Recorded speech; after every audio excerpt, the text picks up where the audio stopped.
Alrighty, our last page of a new portion of notes, we're going to work on proportions. Now, a proportion is where you have a fraction equal to another fraction.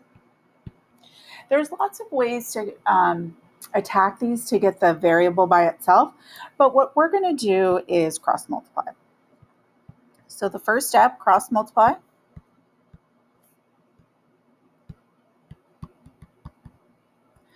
And then, of course, you're going to distribute and combine like terms if you can. Sometimes you can, sometimes you can't. And then step 3, we'll do inverses, just like we did in the previous lesson. Inverses. To save a little bit of time, what we're going to just skip around a bit. We're going to do problems 7, 8, 9, and 10. 11 and 12.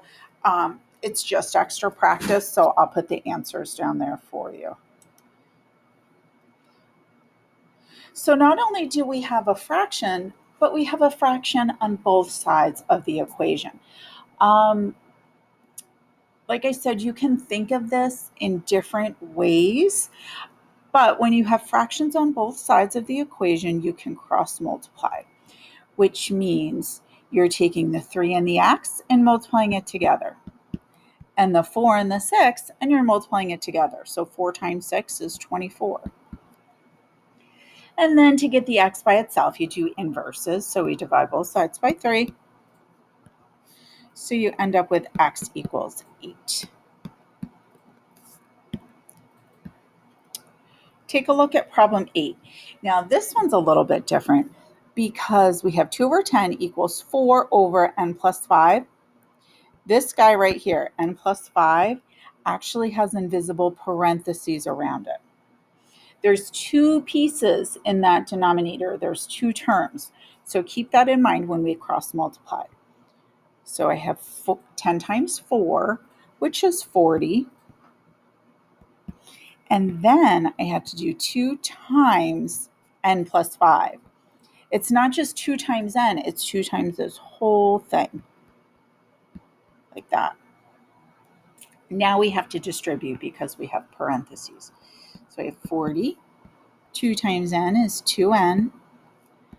And 2 times 5 is 10. So now we have to look and see what we've got. 40 equals 2 times n plus 10. We only have one term that has an n. So I'm not gonna minus 40 because if I do that, then I have nothing left on the left side of my equation. So I'm gonna subtract 10 on both sides. 40 minus 10 is 30. And bring down your 2 times n. And we're going to divide by 2 because that is with the n group. So 2 times n, divide by 2. Whatever you do on one side, you have to do on the other. 30 divided by 2 is 15. And 2 divided by 2, you're just left with an n.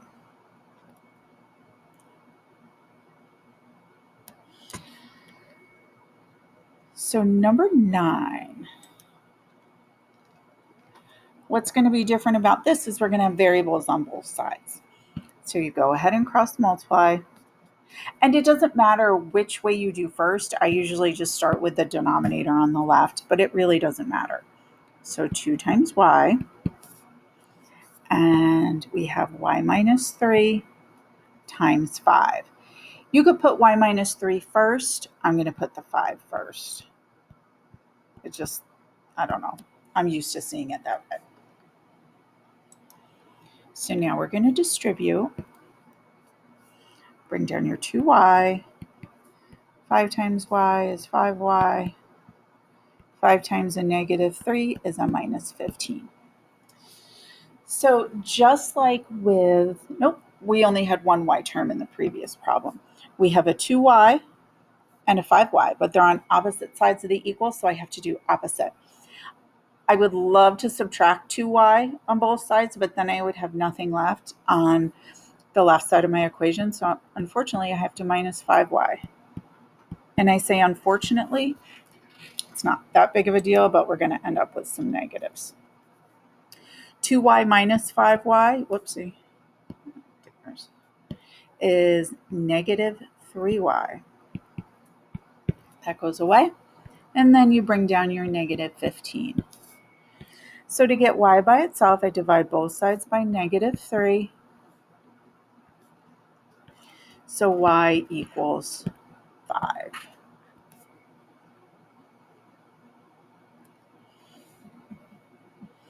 So number 10. This is the last one we'll do together, and then I'll put up the answers for 11 and 12. So we have 2k minus 3 times 5. So I'm going to cross multiply that. 5, 2k minus 3. And then on the other side, k plus 9, that whole thing times 3. 3 times k plus 9. Distribute. So I have 10k minus 5. Whoops. See how I switched to x? If you do that, it's not the end of the world. Probably wouldn't even notice. 10k minus 15.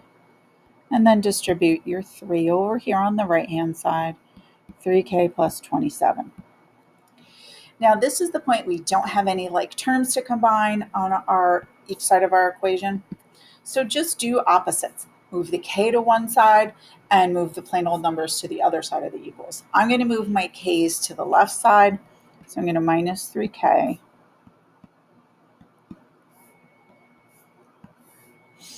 So that gives you 7k. Bring down minus 15. I crossed out that. Bring down your 27. Gotta get some more space. Oh boy. So now I'm going to add 15 to both sides. Bring down 7k. Cross out my 15. 27 plus 15 is 42. And now to isolate the k, divide both sides by 7. And I have k equals 6.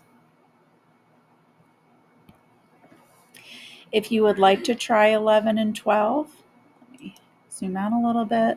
Oh boy. So when I did problem 11, I got f equals 13. And over here for problem 12, I got a equals negative 9.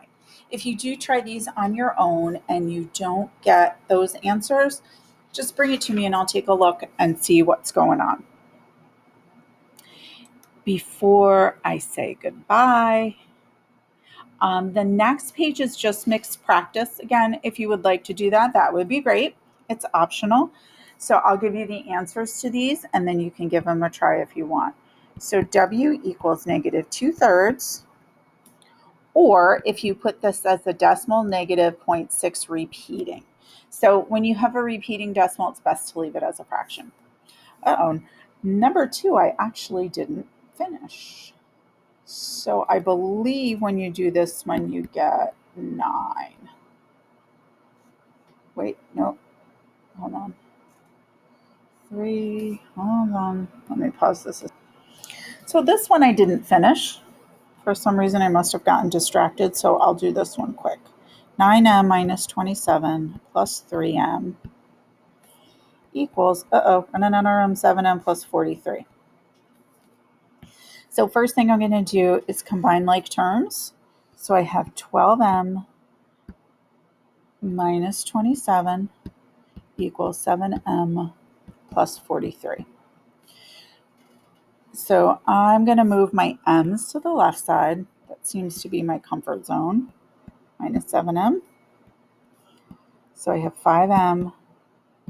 This is the part where I didn't finish. Add 27 to both sides. So 5m equals 70. Divide both sides by 5. M equals 1, 14. Sorry about that. So then when we move down here, number 3 is a cross multiply, and I ended up with R equals 10. Number 4, I got H equals 13. And then the last two, if you've made it this far, I got Y equals 4 and X equals 3. So good luck if you'd like to practice these. You do have some homework assignments that go with this. So as always, let us know if you have any questions.